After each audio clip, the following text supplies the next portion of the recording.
Once, mankind accepted a simple truth. There are relics that predate the universe itself, an ancient force of infinite destruction. The Tesseract was the jewel of Odin's treasure room.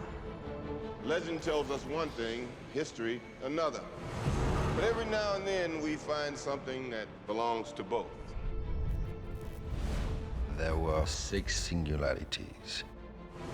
Then the universe exploded into existence, and the remnants of these systems were forged into concentrated ingots. Infinity stones. These stones, it seems, can mow down entire civilizations like wheat in a field. The Mind Stone is the 4th of the Infinity Stones to show up in the last few years. Someone has been playing an intricate game. You think you could find out what's coming? I do. Humans. They are not the cowering wretches we were promised. To challenge them is to court death.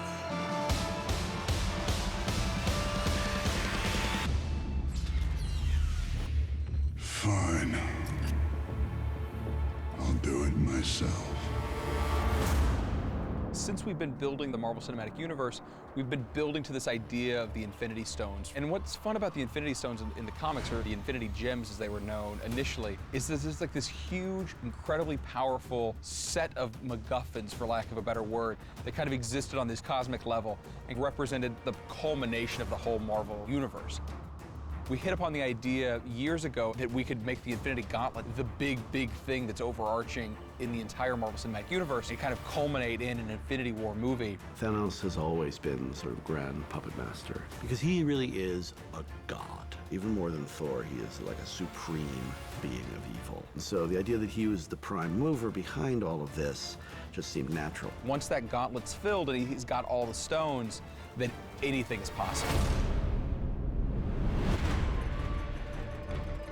In the comics, you know, traditionally there have been 6 stones, and the first of them is the Space Stone, and it kind of allows interdimensional space travel to happen. And so in the movie universe, we made the Space Stone the Tesseract, which is a MacGuffin that's been with us since Captain America. We knew that it had cosmic origins, and up to that point, the only cosmic element that we've introduced is Thor, is Asgard, is the 9 realms. So we started saying, what if that's where it came from? So we added sort of a Norse overlay mythology to it. And we tracked that Tesseract through World War II to where it rests at the bottom of the ocean.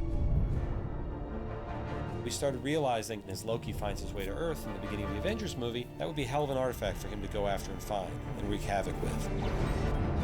And what we find out is that, you know, Loki's manipulating the Space Stone, and he's then able to open a portal to outer space. At the end of the movie, the Tesseract is taken back to Asgard and put in Odin's treasure room. In Thor: The Dark World, we have the ether that ends up becoming the Reality Stone. While the other relics often appear as stones, the ether is fluid and ever-changing. It changes matter into dark matter. It's one of the most dangerous and threatening things they've ever come across, and honestly, it could consume the universe. Have you come to witness the end of your universe? I've come to accept your surrender.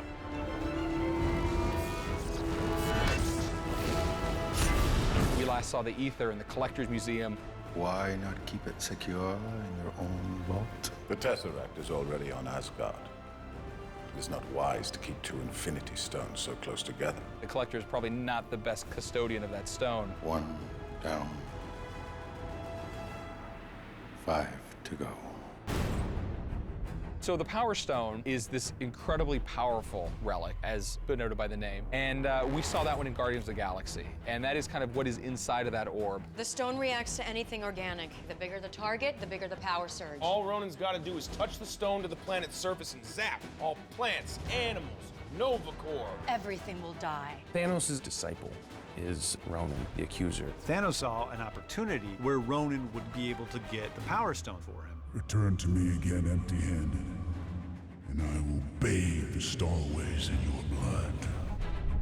The Guardians of the Galaxy realize together they can actually stop Ronan and maybe have a chance against Thanos. You're immortal! How? We're the Guardians of the Galaxy. At the end of the movie, we leave the Power Stone in the Nova Vault, and it's left there safe, or so we think. One of the other stones in the comics is the Mind Stone, and it's the stone that allows the bearer to kind of alter people's minds and mess with their perception of things. And in the movies, what we've done with the Mind Stone is we've said that it is the stone that is in the scepter that Loki brings with him from Thanos. We catch up when in the Avengers Age of Ultron, the scepter is managing to run all these different experiments. Tony wants to study the gem, the stone that's in this scepter before Thor takes it back to Asgard. And one of the things he does is hook it up to his computer systems to analyze it. It's beautiful. Thor puts into Vision, and Tony's genius and intellect that he puts into Vision, that ultimately brings Vision to life and makes him this pure being. I've had a vision. A whirlpool that sucks in all hope of life, and at its center is that. What, the gem? It's the Mind Stone. It's one of the 6 Infinity Stones, the greatest power in the universe, unparalleled in its destructive capabilities. Those are all the stones that we've revealed so far. And so we've been keeping track of them in all the course of all these different films, and Thanos has been keeping track of all of it this whole time as well.